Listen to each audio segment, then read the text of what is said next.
Friends of mine brought me back these beans from Japan. And what's cool, I mean, the bottle's cool, but what's cool about this is that it was actually sealed with nitrogen inside. So it's very hard, but it keeps these fresh forever. And I quite enjoy that.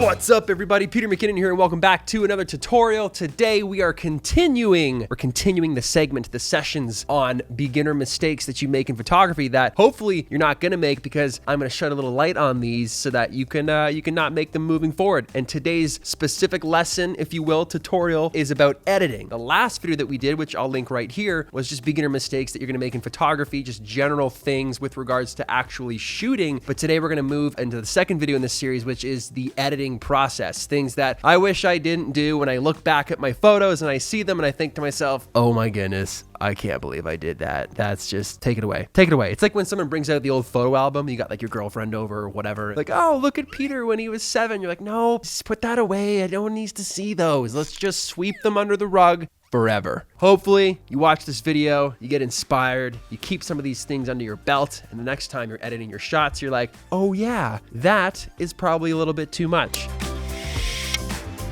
So let's start with number 1, which we are calling over edit. Now that's pretty self-explanatory. When I first started editing photos, which was in Photoshop, I wasn't even using Lightroom, but let's just pretend you are starting now and you're using Lightroom. The easiest thing to do, and I'm still guilty of it. Disclaimer, all of these points that you're gonna see that I'm gonna make, I'm pretty much guilty of all of them at some point and even still sometime. We're all learning, we're all in this together, so don't feel bad or don't feel singled out. This is the way this art form goes. But over editing is one of the biggest and easiest mistakes to make when you're editing. You're pushing that saturation way too hard. You're pushing the contrast way too hard. You're pushing the clarity way too hard, the sharpness, all of those things where sometimes in the moment they look good, but when you take like a 5-minute breather or a 10-minute breather or even a day and you come back and look at that photo, you're like, wow.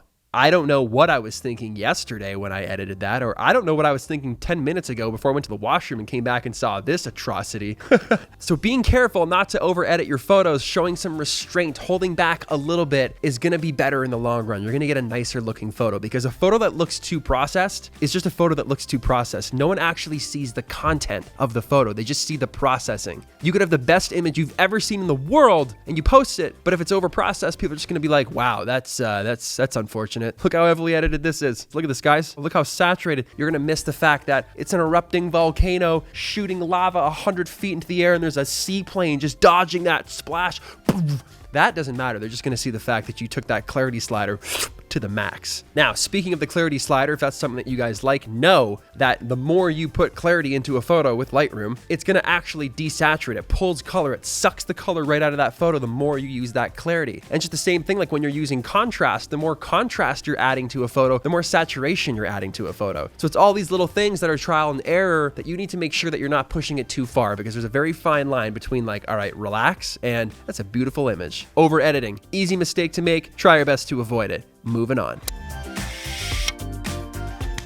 Mistake number 2, we are calling crop top. Why did I say crop top? Like, what is that? That's a style of shirt, Peter. I don't know why you're referencing that to photography. I was just trying to make this fun because crop on its own as a title, it didn't look good. It didn't sound enticing. It wasn't fun to say, but crop top. Oh, now we're talking, now we're having a conversation because it's funny. We're talking about the crop tool. A lot of people either use it incorrectly or they don't use it at all. Sometimes when you take a photo, when you get that photo back into Lightroom, using the crop tool to actually adjust the frame and change the composition to make it more pleasing by either getting rid of all of that headroom or getting rid of that lamppost on the right side. The crop tool is your friend. Don't be afraid to use it. Don't just limit the crop tool to like Instagram 4x5, see you later. Use it to actually better frame a shot. If you've got any type of image where there's too much space on the right or too much space above or below, and by just trimming that up a little bit and moving that crop in, it's gonna make that picture look better. So using the crop tool to your advantage is something I wish I did more of. When I was starting photography, I almost never cropped anything at all. Even being able to crop further into a photo, if you took something that was really, really wide, because cameras are very high resolution these days, so you're able to actually push in and pull out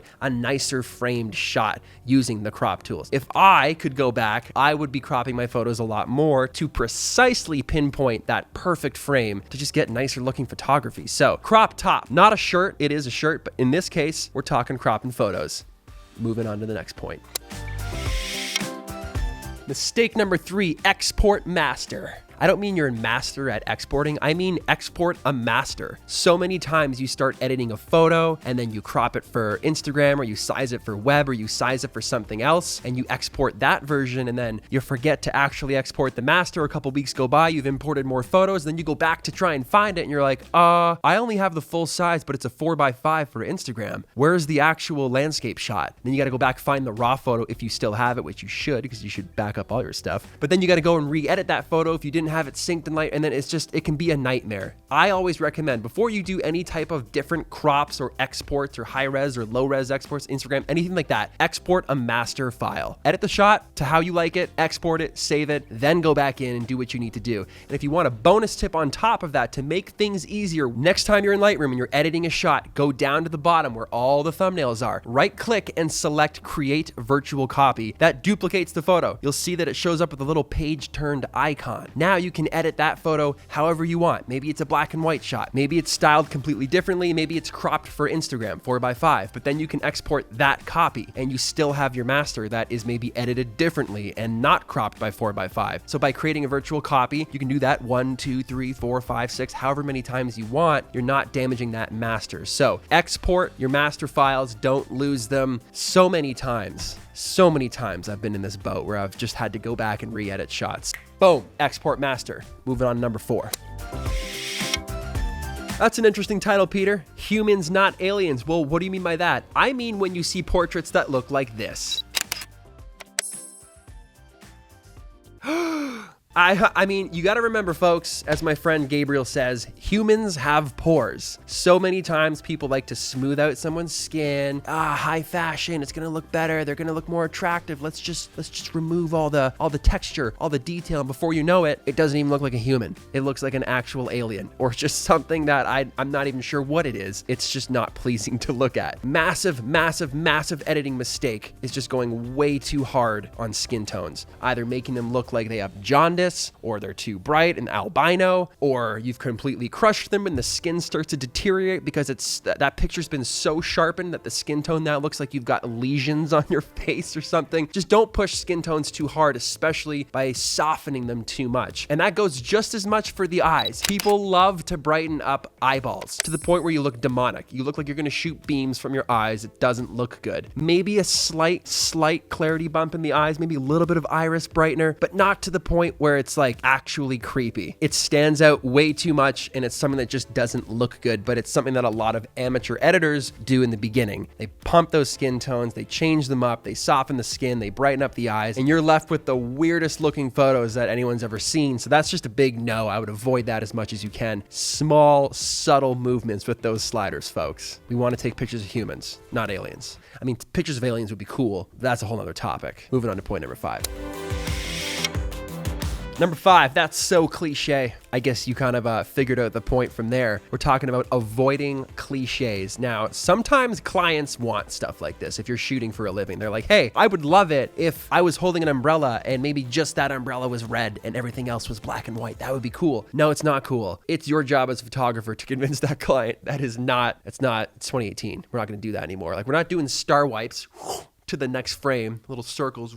Sometimes certain trends in photography are trendy, but that doesn't necessarily mean they're good or you should do them. Just because you can do it doesn't mean you should do it. So avoiding things like crazy HDR'd photos and landscapes where everything just looks plastic, or color selection where that guy's shirt is green but everything else is black and white. Yes, it falls under the creative field, but as far as it goes, it's just cliche. It's like the star wipe. It doesn't really look that good. So I would avoid as many cliches as you can. You're gonna get better looking photos. You're gonna get better looking edits. Again, I wanna clarify that I'm not singling any one person out. I'm guilty of all of these things myself. I've done them all. From the moment I started taking photos, I've probably done every single one of these things I'm telling you, but that is why I'm telling you these things, so that you don't have to make these mistakes. You'll be a better photographer faster, and that's what we want. We wanna take the best images that we possibly can. So with all of this stuff in mind, grab your camera, go out tonight, stay indoors tonight, but whatever, take a photo, take something, create something right now. Like this video, subscribe if you aren't already, then grab your camera, go shoot something, keep these tips in mind, keep the tips from the last video in mind, post it online, be proud of your work, use your gear, use your stuff. We're photographers, we love what we do, go do it.